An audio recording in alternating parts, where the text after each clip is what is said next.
we are live. We are doing. We were gonna do the one about the Whites, about when she did that thing where she busted him out of jail, Vicky White. But we're gonna do that the next time around. We have an actual interesting one today. It has to do with the death of Conrad Roy. The texting suicide case. Yes. His girlfriend, I guess, they were online. They really didn't meet. They really didn't meet. They were like, it was like an online thing, and I guess she convinced him to kill himself. Sounds pretty weird, huh? Throughout 60,000 text messages. Yes. Very crazy. She coerced him into suicide.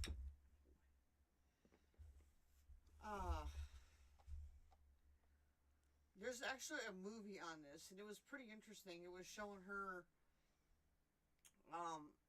about the whole time trying to convince him, and it would show her with him, even though she wasn't with him. It was like his little memory thing.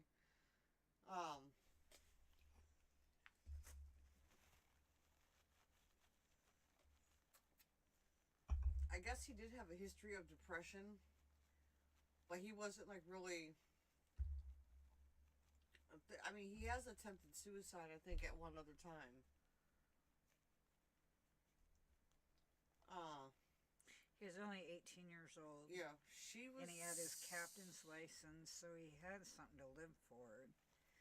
She just coerced him to do this by taunting him. In New York, Michelle Carter was hit with manslaughter charges for her role in the suicide of her boyfriend Conrad Roy. The news rocked a grieving family and consumed the nation. The investigation and Carter's role are back in the spotlight following the premiere of the movie was called A Girl from Plainville.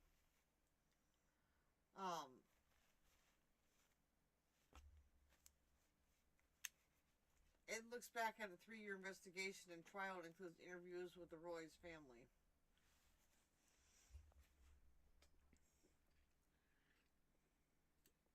His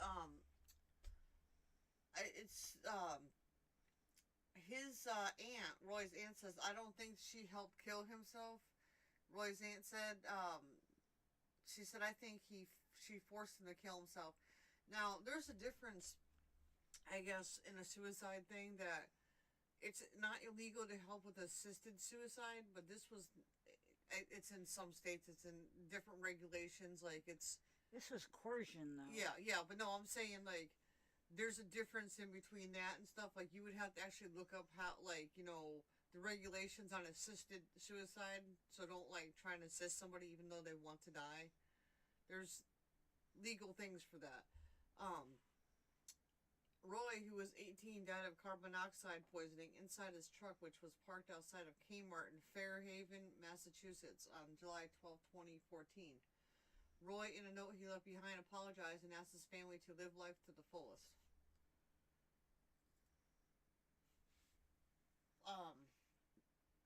She definitely got the attention she wanted when he had killed himself. She played the grieving girlfriend and stuff, but she was giving hints, like, before that, before he even died. She's like, you need to check on him.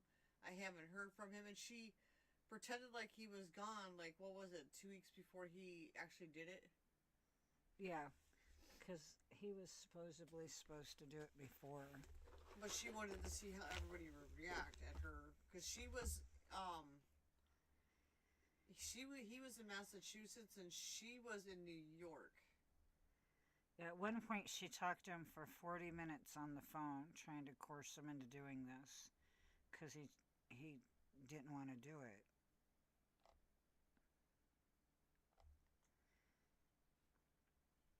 But she did, what, 2 years? She didn't get any time, maybe she did. She did get time.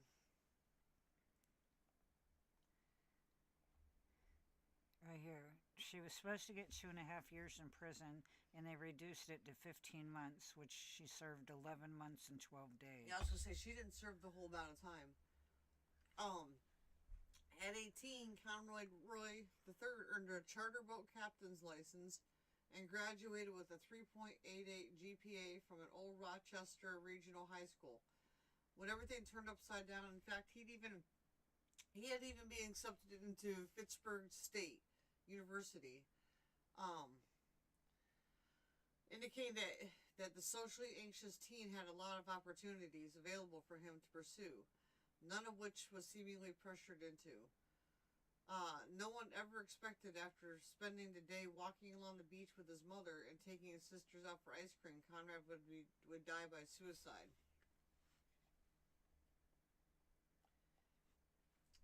On the evening of July 12, 2014, Conrad chatted a little with his mother at their Fairhaven, Massachusetts home before leaving without hugging her goodbye, never returned. Mere hours later the following morning, she worriedly reported her son missing, leading to the officials finding him dead inside his pickup truck parked behind a local Kmart. The teen had switched on gas-powered water pump inside his closed-up vehicle in the vacant lot, causing carbon monoxide to seep into the cab. He killed himself through carbon monoxide poisoning.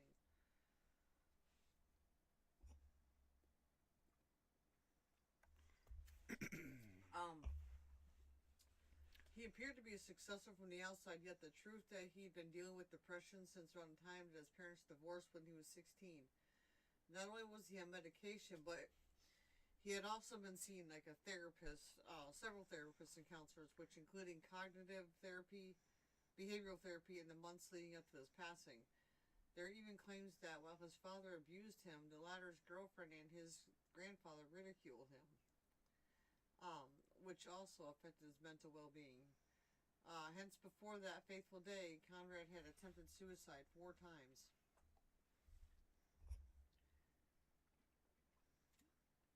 According to reports, Conrad tried to take his own life. He was talking to a girl he met in a group, and she immediately called the police in an attempt to assure his safety. Even though authorities reacted right away, he was rushed to the hospital before it was too late. He could have died of his actions if had gone unnoticed. Then the then 17-year-old had deliberately overdosed on Tylenol, the moderate painkiller and fever medication, often known as paracetamol. Not a lot is known about Conrad and the 3 other attempts, but reports do allege that he frequently looked up the most effective suicide methods online in his free time.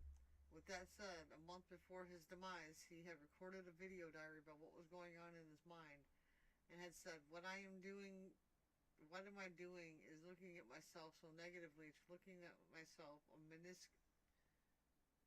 minuscule little particle on the face of this earth. This is no good trash that would never be successful, never have a wife, never have kids, never learn, but I have a lot to offer someone. He said, I'm a nice kid, but it just comes to a point where I'm just too nice. The worst part, though, is that it's true, because although he attempted in the past, it wasn't until he encouraged by his 17-year-old girlfriend, Michelle Carter, that he succeeded. She was not only the one who explained the way Carter would die in their text messages after they planned everything out, but she also ensured that he followed through. Yeah, it will work, Michelle told Conrad. If you emit 3,200 ppm or of it for 5 or 10 minutes, you will die within a half an hour. You'll lose consciousness with no pain. You will just fall asleep and die. You can just take a hose and run it from the exhaust pipe to the rear window in your car and seal it up with duct tape and shirts so it can't escape. You'll die within 20 or 30 minutes of pain-free. And if it wasn't enough, she advised him on the location and alternate methods as well, essentially driving him suicide. He did get scared and get out of the truck, and she told him to get back in that truck. Yeah, there was a 40 minutes thing where they were talking, and she couldn't. She was talking him back into the truck, and then she was texting him, "Are you doing it? Are you going to do it? Do it now early." One of them said, "Why haven't you done it yet?" And one it asked him, "Why don't you drink bleach?" Yeah. Or hang yourself. I mean, there's hundreds and hundreds of pages through the court docket that she was so stupid.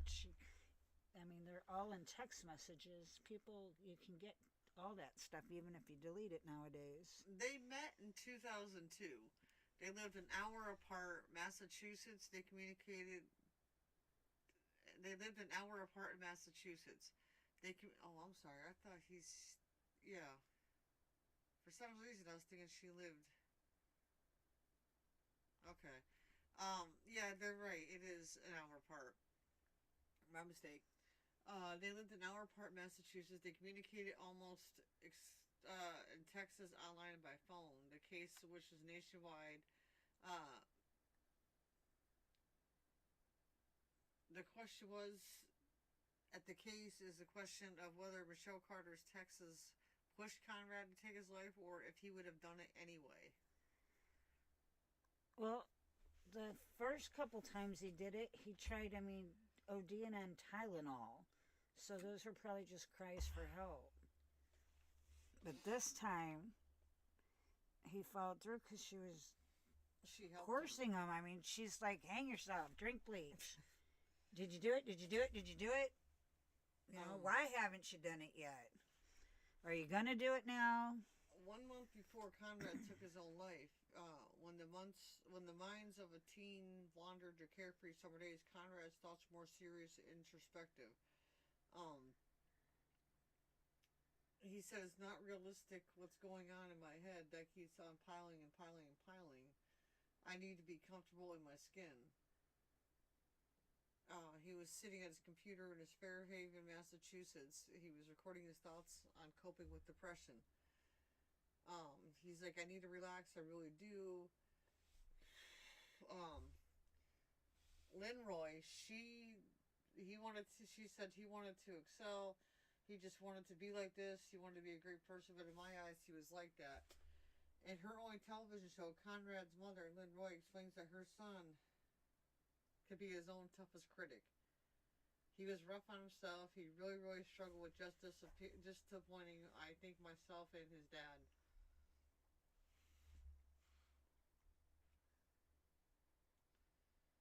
Oh. He was telling, the sooner I like myself, the better I'll be. His mom thought her son was feeling better. He was getting professional help. He was on antidepressants, Alexa. He had been licensed to be a tugboat captain like his dad. He had just graduated from high school, college with a scholarship. He was on the horizon. Maybe that girl was jealous because of everything he's accomplished. I don't know. It's really hard to say what was going on in her head, but she also liked a lot of pictures attention of her, too. She looked a little off herself. Well, she also liked attention too. She was just eating that attention up when he died. He was doing everything that was positive, that, was looking toward his future, but on July 12th, 2014, Conrad drove to a parking lot using a gasoline-powered water pump, sat in his pickup as it filled with carbon monoxide, knowingly inhaling the deadly fumes, killing himself, all while his friend, Michelle Carter, then 17, was encouraging Conrad, more than 30 miles away on her phone, to take his own life. His mom says, I don't know why. I don't understand why you'd want someone that's so beautiful inside and out, that had so much, that was such a kind person to die. Aaron Moriarty, how do you describe what this young man did? And his mom says, I cannot. Only she can. The intersection of the lives of Conrad Roy and Michelle Carter had left such a trail of heartbreaking questions about the circumstances that led to such a tragic death. Lynn Roy said, which is his mom, he is one of the kindest persons. He grew up a very sensitive, very humble and kind. Aaron Moriarty boy said, "Happy child?" She said, "Very happy. Many pictures of him smiling, laughing until he became a teenager. I don't know if it was hormones. He just, became anxious." Conrad was the oldest in the family with two sisters, Morgan and Camden. Lynn and Conrad's father separated when Conrad was 16, and divorce hit him really hard. His mom said, "I think he was just more worried about me. That's what boys do. They worry about their moms a lot." Conrad would confide in his friend Ariana Taylor, and then they spent hours walking along the water. Ariana said, "The lighthouse is beautiful and you have a clear view of like the ocean around you. We would just go there and hang out. The setting was beautiful, but sometimes talk turned dark. He didn't really wasn't able to explain to me in a way that I could understand, so it was kind of described as a darkness and how there would be times he would just kind of want to isolate himself from everybody." Conrad's anxiety and self doubt had trouble Lynn since he was 16.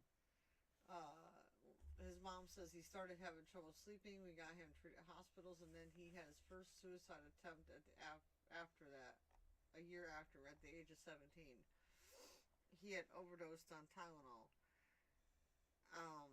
His mom said, she says she worked in the psych hospital, and I never went that time, never imagined that one of my children would have one of those feelings.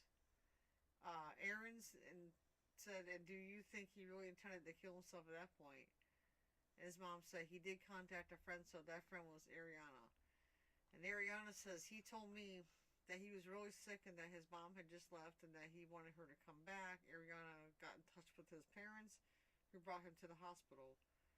His mom said he told me, "Mom, I would never do that again. He was sorry, and I was sorry that he felt that way." Then Aaron asked Ariana, the fact that he wanted to call you he wanted you to call his mother, what does that say for you? And Ariana said it just the way he was calling out for help, that he didn't actually mean he wanted to kill himself, but he needed help. That was the only way he thought he could get it, and it seemed to be working. And Ariana said he was actually getting better. He told me how he was going to go back to school, the high school parties, and hanging out. They said he was already in counseling, Yeah. 2 weeks prior to this happening. He was really into baseball too.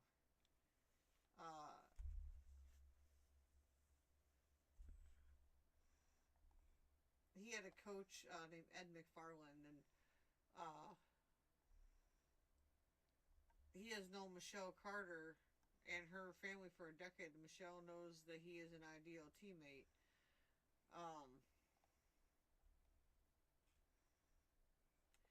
And they asked, "How do you describe Michelle as friendly?" I said, "Yeah, she was really friendly. She was like laughed, and she always made Conrad laugh." As it turns out, Michelle just lived a few towns over from Roy's in Massachusetts. The relationship continued after the vacation, but while Michelle called Conrad her boyfriend, his family says the two rarely saw each other, and like so many teens, their interactions were mostly over texts. "And has your son ever mentioned Michelle?" "Yes, after they met in Florida. I met her in 2013 at a baseball game, and that's the only time I met her. Second time was at his wake." "Did she even make an impression on you?" Aaron asked, and she said, "No, I didn't think anything." Michelle Conrad has shared something in common that Lynn did not know, that her own struggles were eating disorder, and both teens at the time took antidepressants. And Ed McFarland, which is the coach, he said the attraction was they both had their issues. Other kids like her, and Ed said, "Yeah, never heard a crossword or anything of that nature." It just, in the search for Conrad,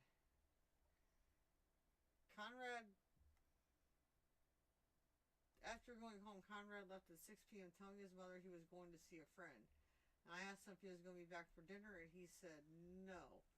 And that those were his last words as he spoke to me. July 12, 2014, the heart of the summer in New England. The sailboats were out.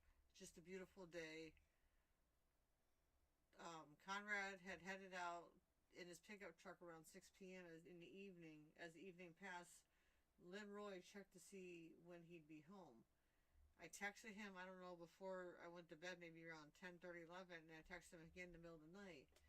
He didn't respond, so Lynn figured everything was okay. She believed he had beaten back much of his anxieties that night at Conrad's sister's. Camden unexpectedly heard from Michelle Carter, that 17-year-old who had battled her own mental illness and lived about an hour away. Aaron, which is the news for the news, how surprised were you when you suddenly got a text from Michelle? And Camden, which is his sister, said, I thought it was just his friend, but in text she said, we're boyfriend, girlfriend now. And I was just like, I looked at my mom like, they are? Whatever teenage love or something, Michelle was sending out the word. Had anyone heard from Conrad? And Aaron asked, and what did you text exactly? And Camden, his sister, said, she was like, hey, Camden, like, do you know where your brother is? And Aaron said, was that unusual for him not to come home? And Lynn, his mom, said, oh, yeah, absolutely. It was not like him at all. That was not like him at all. It was sunrise and still not a word. And Lynn Roy, in the morning, I went by Ariana's house, and he wasn't there. Ariana said, and so was the search began. Where would he be? What happened? But we went by my dad's house. He wasn't there. There was no sign of him. Maybe an hour later, I felt like this rush go through my body that I never felt, and I felt at the point that he wasn't with me. His grandfather gave him a truck, a pickup truck, a really nice pickup truck. So he was really excited about that too. Like he had a new truck, and you know, he could go and do anything he wanted. You know, he had his own freedom too before like all this had happened, and he thought that would kind of help him out.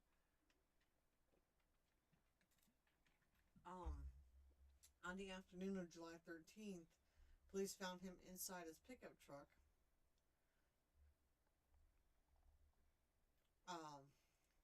Parked at the local Kmart. His cell phone was right next to him. His mom said he died in his truck, carbon monoxide poisoning. And Camden, his sister, says, I go in the car. My mom was just like crying like the most I've ever seen her cry. She's like, he's gone. Your brother's gone. The news lady Erin said, it still just hurts as much as it did then, doesn't it? And she said, yes. A month after recording the video, Conrad's body was found in his truck.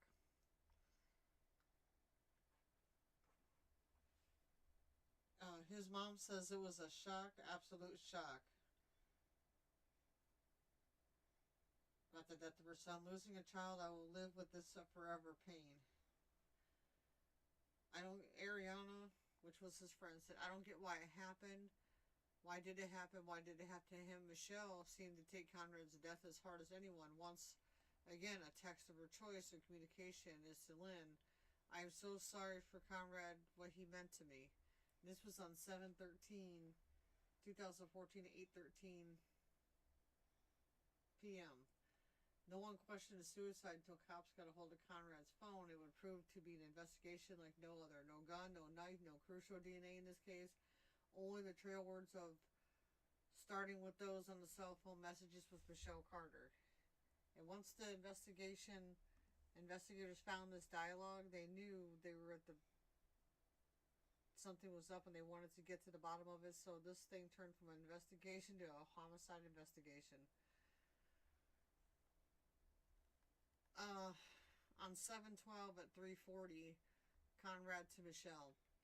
I'm determined. Michelle to Conrad on the same day at 3:41. I'm happy to hear that.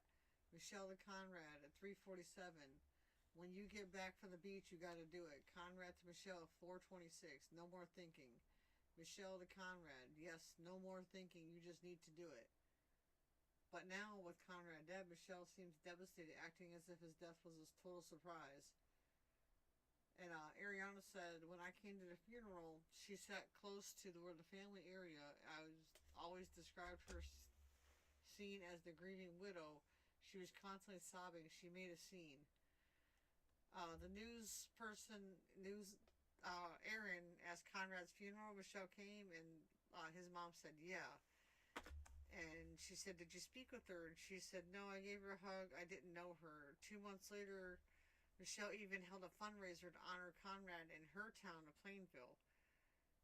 Ariana, which is his friend, said, I found it really weird as soon as I saw the location of Plainville, Massachusetts. It was like, it didn't make sense to me.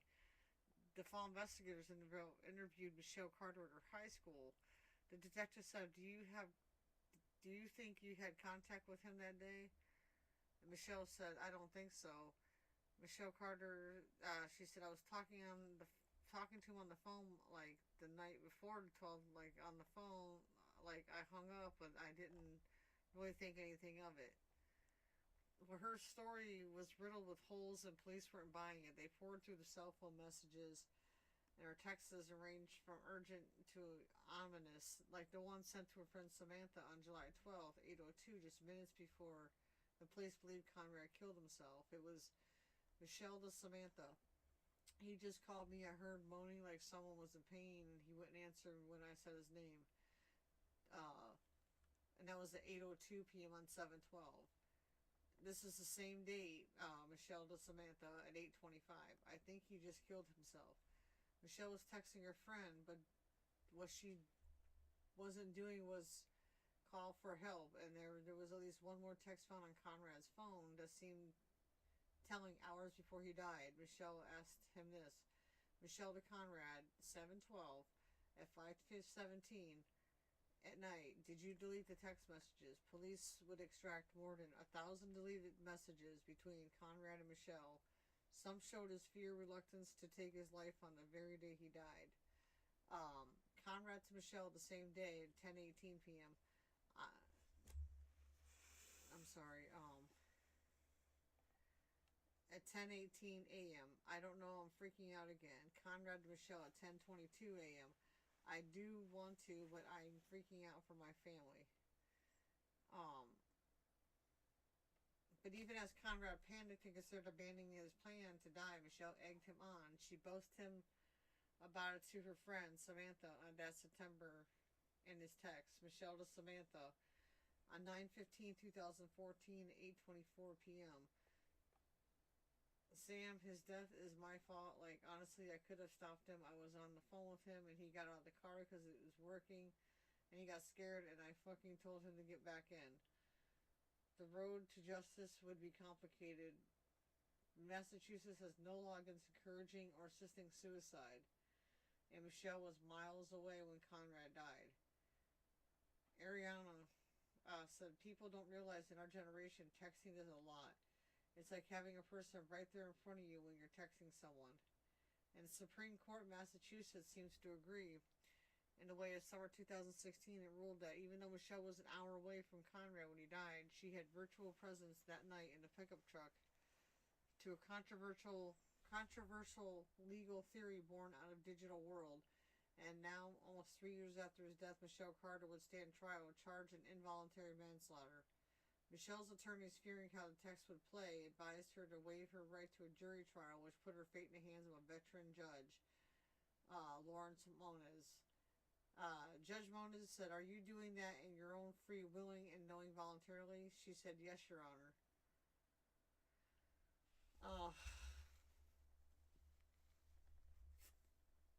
There they have, you can do assisted suicide, but he really had no reason to kill himself, though.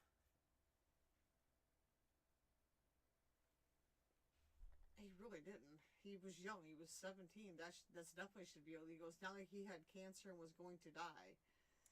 No, but these kids get something in their head, and you don't know which way they're going to take it.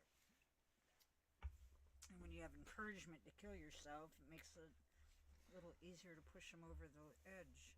Well, at the trial, Michelle Carter, which was now 20 at the time, looks like a prep school co-ed than a criminal defendant. A prosecutor said that she assisted and advised him plan his suicide. She told him that once he was dead, he'd be happy and free.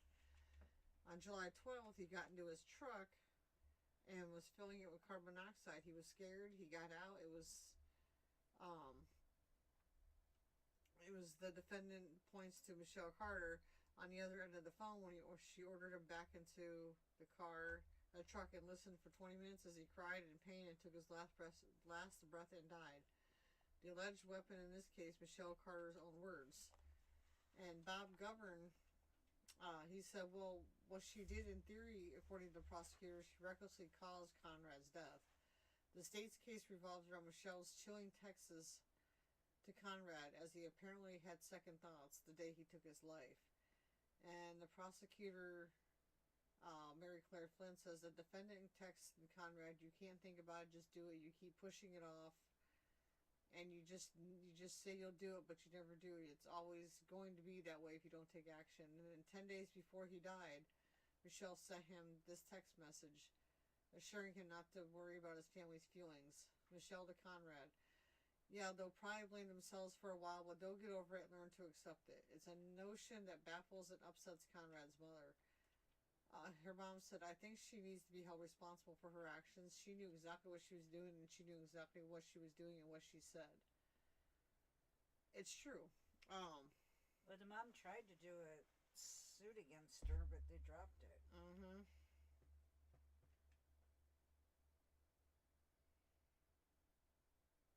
Yeah.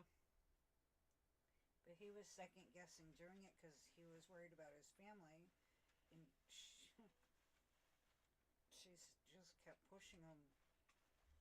Do it this way, do it that way, do this, do that. I mean, they said over 60,000 messages back and forth between the two of them. He was only, 18 at the time when he died? That's honestly, she should have got more than what she got, because he had so much to go for him. It's not like he had cancer or there was other things wrong with him. He was just kind of depressed. Yeah, I mean, that was definitely more than assisted suicide. She played with his emotions. He was on the low, and she kept it up. Well, they've got a bunch of other kids on here that have been through pretty much the same thing. Either a bully or someone told him go ahead and do it. I mean, said that he was allegedly abused by his dad physically and verbally, but when you're already depressed, your dad tells you something to do it, you don't like it, you're going to take it a whole nother way. It's not necessarily what really happened, but some states, like I said, do have an assisted suicide. But they need to do something about these phones, because I'd be a hunting bear if this happened to my kid. You definitely have. I mean, there should be some kind of. There's a regulation, but apparently he got out of the vehicle and walked around for 40 minutes saying he can't do it, and she kept screaming at him. Yeah, that's not an assisted suicide. That's that murder. Is really. She was playing with his emotions. She might as well have been right there. Hold the door shut. I mean, I don't understand how she got such little time. She's lucky she didn't get the death penalty for that, because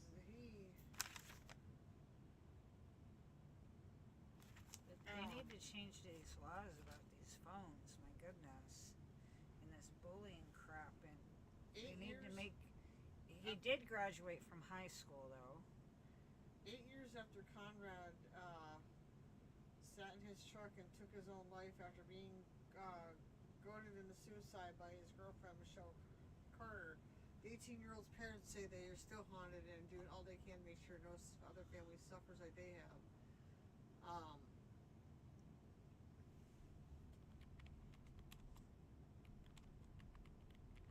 Carter was convicted of manslaughter in 2017 for her role 15 months, and she was released 4 months early for good behavior. No parents should go through this. As far as I know, at the time, they kept his truck. They had it covered with a tarp, but that was his grandfather's truck.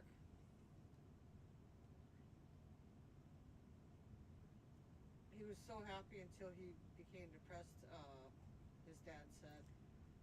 just wonder if he'd still be here if he never started talking to her online. That's a possibility.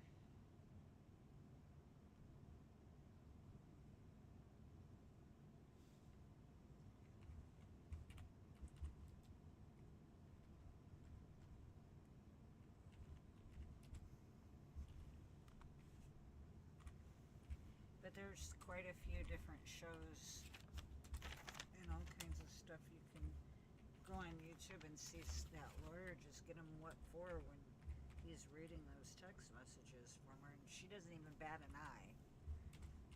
Nope, not at all.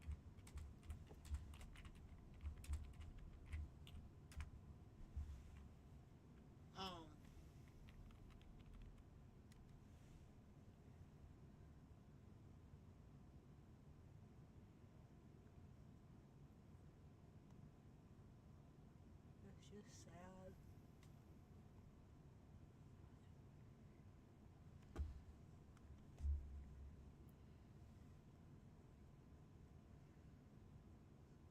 Let's see.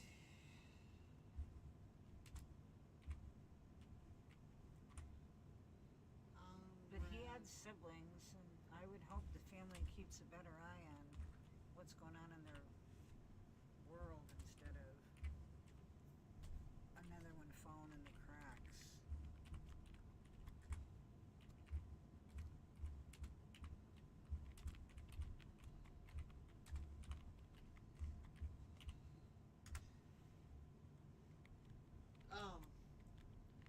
His family still has this truck as today. The truck was gifted from his grandfather and still owned by his family. Conrad Wood's family, his father has mentioned that the vehicle is still in their possession, although the exact circumstances surrounding its acquisition are not fully confirmed. I mean, that's something they're probably going to keep is the truck, even though that he had died in it.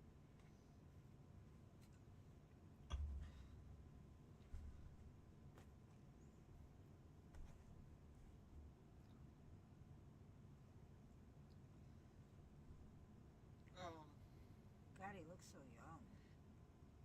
The heartbreaking moments of his discovered his pickup truck at the parking lot passed away. His father cannot stand the sight of the vehicle after his son's death. We dug around to see what we could discover about Conrad's truck, whether it was actually belonged to his grandfather. Here's what we found. What just happened here?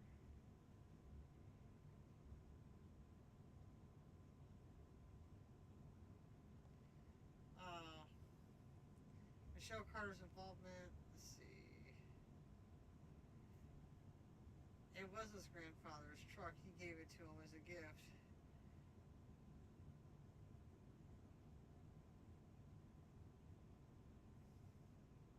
Conrad's here. Getting the truck visibly uplifts the teenager's mood and sparks him in the hope of running away to California. The part about Conrad thinking of going to California is actually true, as we revealed in one of the messages to Michelle. However, it is unconfirmed whether the truck was actually a gift from his grandfather.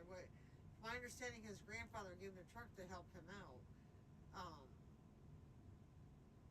Because Conrad recently graduated from high school. When he passed away, it was unlikely he would have bought the truck for himself. However, Conrad's father did refer to the vehicle as our son's truck. It is likely the car was a gift, making it quite possible it belonged to Conrad Sr., who gifted to his grandson. That being said, we cannot verify the same. The truck would have been a gift from someone else.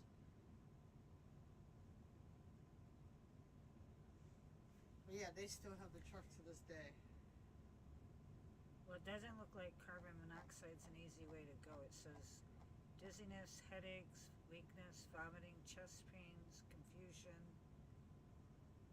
It doesn't sound like an easy thing to go through. Not at all. He was just a young boy, confused, depressed, and she played on his emotions. How did someone not pick up on this, though? It's hard to say because he's been seeing counselors and he was just depressed, and sometimes people that are depressed can really hide it pretty good, I guess. And that's what he was doing.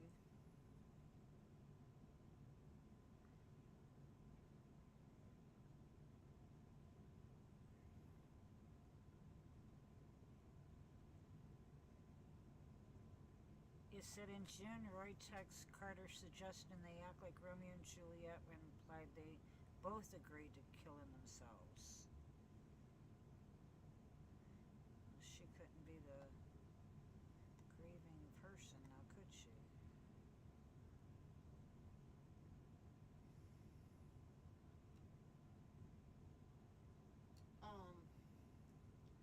The movie The Girl from Plainville is on Hulu. I did watch it. It's a very interesting movie. It explains a lot. It goes all the way through everything that had happened. And she really does play the victim in it too. It's really, really, everybody feels sorry for her. She eats it all up as much as she can.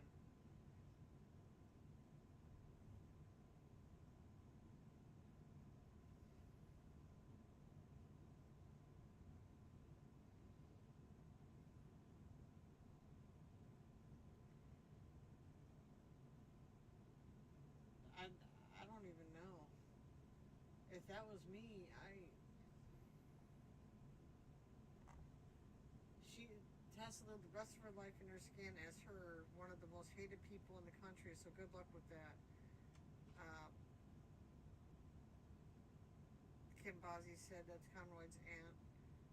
Told 2020 after the sentencing, but I don't think she cares. Honestly, she in her mind feels that she did what she had to do. Nearly 2 years of unsuccessful court appeals, Carter began her sentence in 2019, and in 2020 she was released early from prison for good behavior. Carter has kept a low profile since release. Her attorney, Joseph Catalado, told 2020 they should be remorseful over the situation. I don't know. I think she's just remorseful because she got caught. I don't think she was remorseful at all, or she wouldn't have did what she did, because she would have been like, Conrad, we need to talk to your mom. Conrad, we need to get you some help. You think she would have just called her mom and told her that he's doing this, but obviously, even his sister or whoever, like his family at all, none of them. She didn't contact nobody.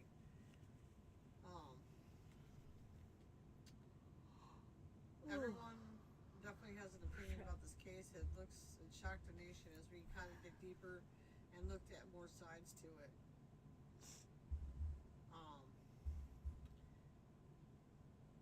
Neither Roy nor Carter family were involved in the production of the Hulu show, so they just went by like news clips and investigations, and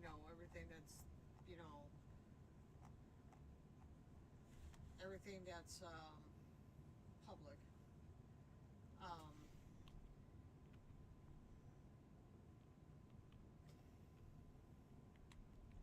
Lynn Roy has been calling all state lawmakers to pass Conrad's Law, which requires a minimum of 5 years sentence for anyone who is convicted in such act. Lynn Roy says she hopes that something positive comes out of her son's passing. In the meantime, she's working to ensure in the future anyone who coerces someone into killing themselves will face a harsher punishment. I would never stop honoring him and carrying him with me, she said. I don't know. I'd be in trouble for suing. I'd be in trouble for killing that girl. I mean, I'm just being honest.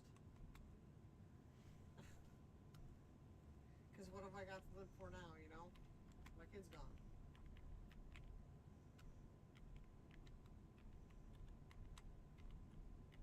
And I wouldn't even really kill her. I think it'd be a fact of making her, suffer. So maybe it would be something, maybe, I don't know, shot in the back or something so she's paralyzed so she would know. That sounds horrible. I really wouldn't do that. But that's what people would think, though. Oh, shit. What? Was that yours? Yeah. Oh. I just know I would be horrified, though, and I'd want more done. Just like her parents said, I would want way more done if that was me. I mean, I'm sure they did too. They just wanted, I guess at this point it's kind of hard to, they only gave her, she only served 11 months and 12 days. 2.5 years is nothing.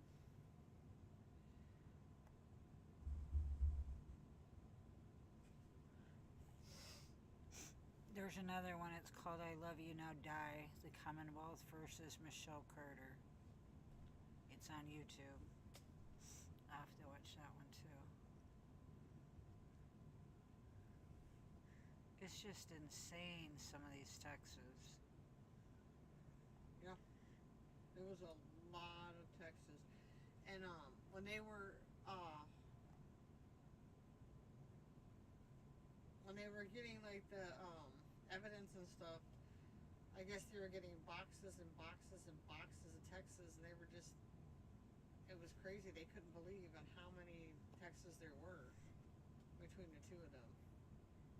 Yeah, within a short amount of time, she really blew his phone up. She was really pumping it to happen.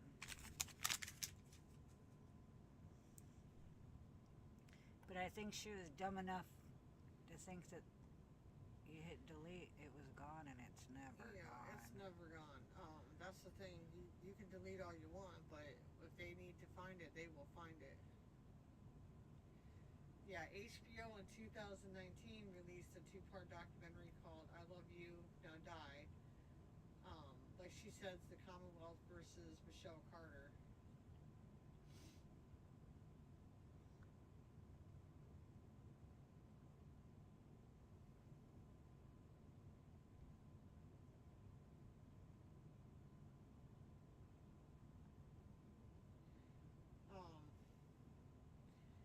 In August 2017, Lynn Roy, which is his mom, filed a $4.2 million wrongful death lawsuit for the death of her son against Carter.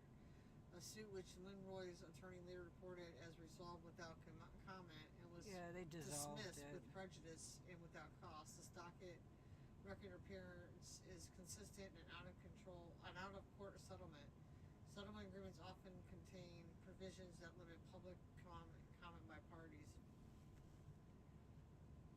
So it was dismissed.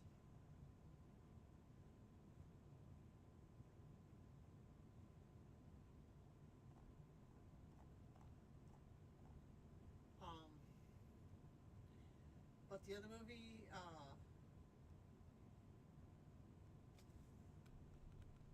was released on 2020 called The Girl from Plainville, and that's on Hulu.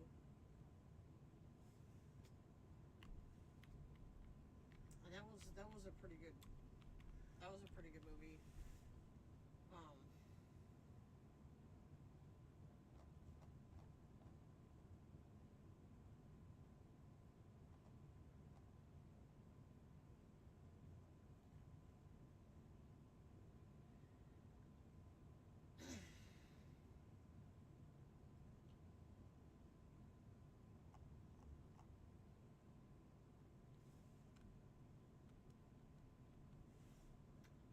On June 16, 2017, Moniz found Carter guilty of involuntary manslaughter. He stated prior to his ruling that it was Carter's phone calls with Roy when he was in his truck gassing himself, as described by Carter's text to his friends, rather than the preceding text messages that caused him to go through with killing himself. Moniz found that Roy had broken the chain of self-causation toward a suicide and that he exited the truck, and Carter urged Roy to return to his truck, and it was her wanton and reckless encouragement that caused his death. So he didn't really want to die, so it wasn't an assisted suicide because he didn't want to. He stated he didn't want to do it. He was scared, and she convinced him to go back in there. So basically, it was murder. Well, it was murder anyway because she played on his emotions.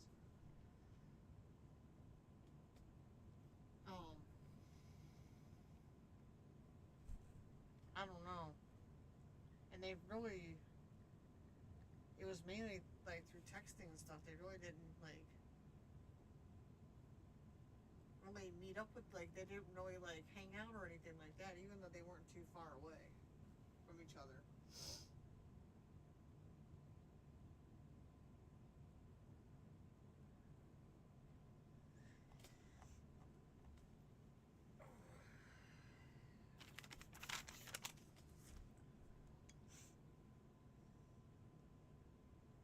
There was one where he was stalling. He was walking his dog, and she was yelling at him because, "Are you done walking the dog? Are you done walking the dog?" And she was getting really impatient. mean, somehow I had a whole bunch of them up when I was originally looking this stuff up, and I don't remember what I punched in to get them. Some legal repercussions were like possible effects, where some expected the case to set a legal precedent regarding as Ray Sanchez and Natasha Lance of CNN put it, whether it's a crime to tell someone to commit suicide. They also stated that the ruling may be lawmakers to codify the behavior highlighted in the case. The case is criminal. The judge had noted that Carter had willed Roy's death, that she did not order him out of the truck, and that her actions put him in a toxic environment, which constituted reckless conduct, and that conduct caused the death of Mr. Roy. So she didn't say, get out of the truck, don't do it, get out of the truck, don't do it. He did get out of the truck, and then she made him get back in there. The U.S. law does not. There was somewhere I read where he was out of the truck for 40 minutes. Mm-hmm. Yeah, and she convinced him to get back in. The U.S. law does not allow the lower court decision to bind other courts. Legal professions believe it could have a social effect by raising other courts' attention to new digital methods of committing crimes, but the case attempts to redefine the social spectrum, which attitudes, behaviors qualify as criminal and not considered criminal before. Here's when it says you can't keep doing this every day. He says, okay, I'm going to do it today. Do you promise? I promise, babe, I have to go now. Like right now. Where do you go? And then he just says he's going to a quiet parking spot. Here's a bunch of them. It's just crazy, some of these.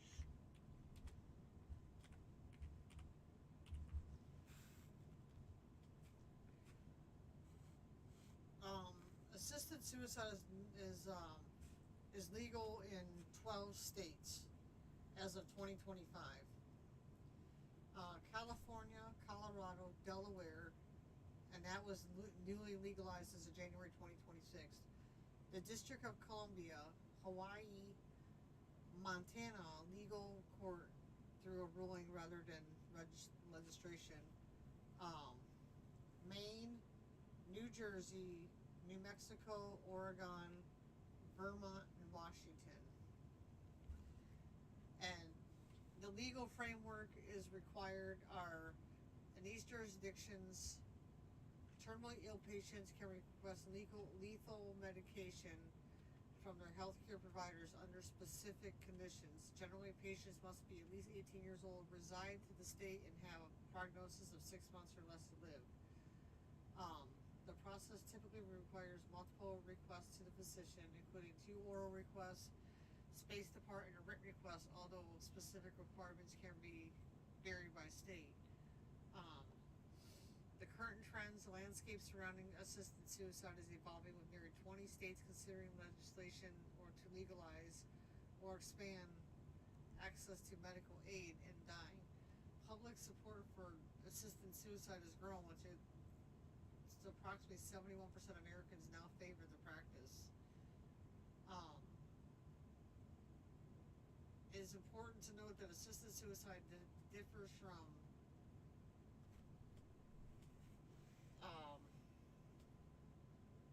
Euthanasia? yes, sorry, I couldn't. In assisted suicide, the self-patient administers the prescribed medication while it involves a healthcare provider directly administering the lethal dose. Euthanasia remains illegal in all 50 states. This evolving legal landscape reflects changing societal attitudes toward end-of-life care and the rights of terminally ill patients.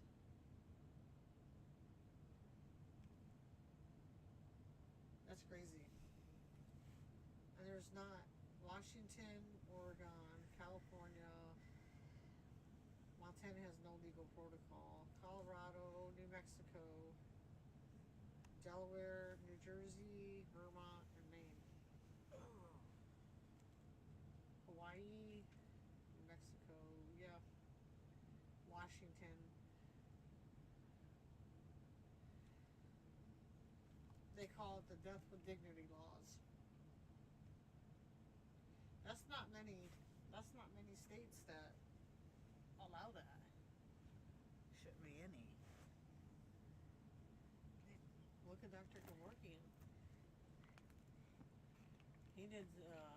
Yeah, but that's people that are They were already dying. Ill. He's just He helped helping them not to suffer. Without the doctor's thing. This because, chick was coursing someone that just was depressed and wasn't I was saying with happy. Big difference. I was just gonna say with him though, he even though his was illegal the way he did it, but he did it with their consent, and they were ready to die with cancer. It wasn't like young kids or anything that was like depressed. He didn't have to go through like a doctor's thing. They showed him proof that they were dying of cancer, and he helped them along, which I really don't think that was a bad thing what he did, but apparently in their eyes it was they were suffering. They didn't want to suffer no more. Didn't he die shortly after he got out of prison? Kill himself now.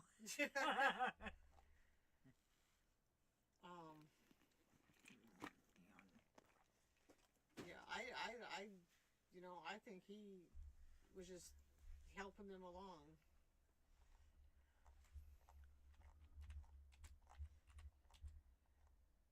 That's a big difference from taking advantage of a kid that's already depressed.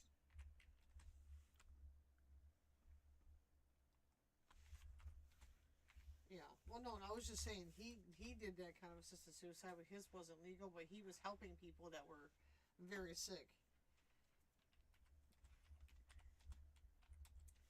He probably shouldn't have went to prison for that.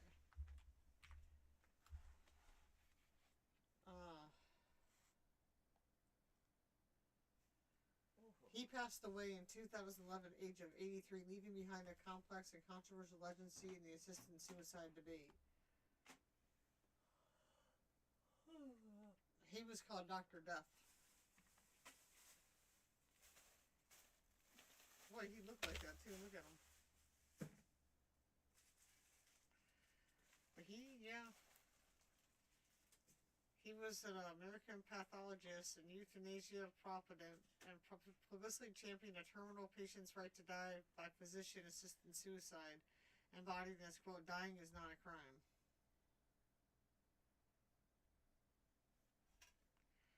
Yeah.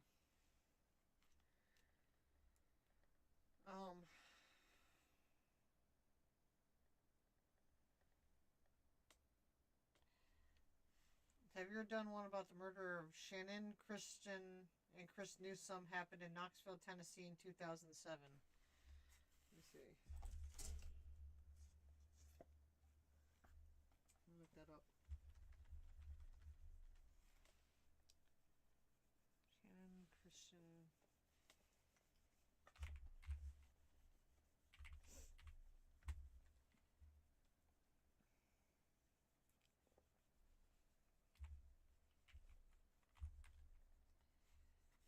Doesn't sound familiar.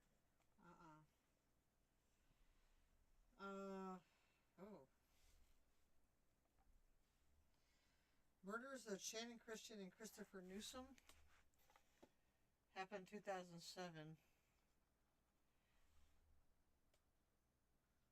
I used to keep up with Charles Manson, Night Stalker, and Jim Jones.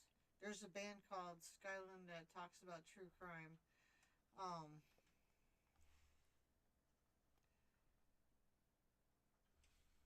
Let's see.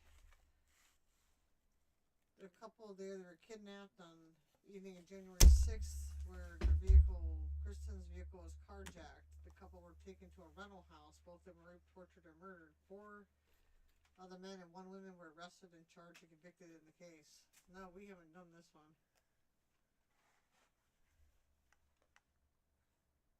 They were young, too.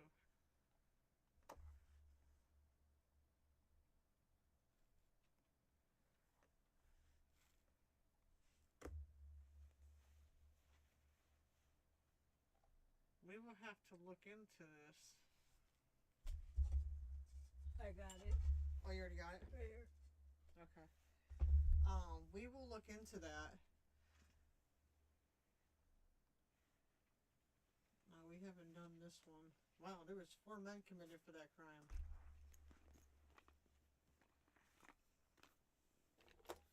They went to a party and they stayed behind and waited for him to pick them up. Yeah, we'll have to look. Wow, that looks like that's going to be quite a bit. We will look into that one.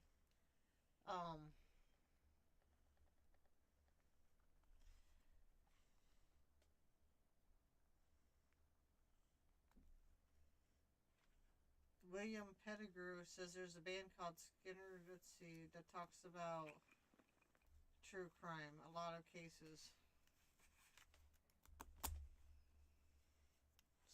Skynet, let me see. We'll have to look into that too.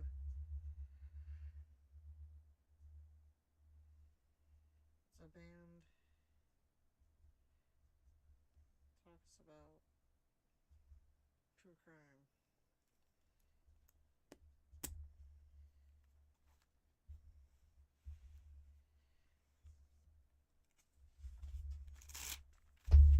Okay, we'll look in that too.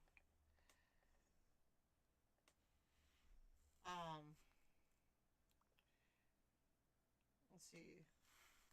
Our next podcast, let's see,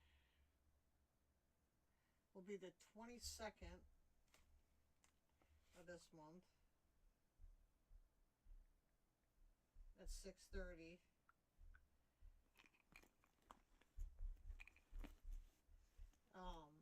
If anything changes, we'll post it on our website, Pure Evil Inside the Minds of Serial Killers. There's another one called K Blasner, which is affiliated with ours. If you pull it up though, you'll be able to see if we're going to change anything.